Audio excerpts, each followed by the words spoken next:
Have you ever felt like you are carrying a weight that doesn't belong to you? Perhaps a tendency towards anxiety, a shadow of sadness, or a pattern of illness that seems to run through your family tree like an invisible river. We often call this heritage or genetics. And for a long time, we believed we were prisoners of our biology. We thought that if it was in our blood, it was our destiny. But science has discovered something beautiful that the scriptures have whispered for millennia. Your roots can be washed, and your story can be rewritten.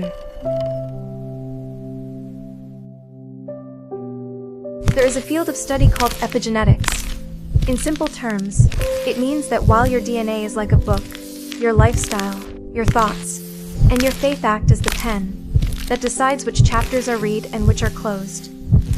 You are not just a product of your ancestors. You are the gardener of your own biology. Science now proves that trauma and fear can be passed down through generations, but it also proves that a single generation, your generation, has the power to silence those old echoes. By changing your inner environment, you can actually turn off the switches of disease and fear that were handed down to you.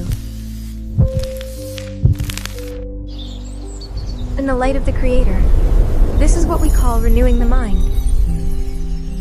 When you align yourself with the protocol of peace, you are doing more than just feeling better. You are performing a deep cleaning of your biological roots.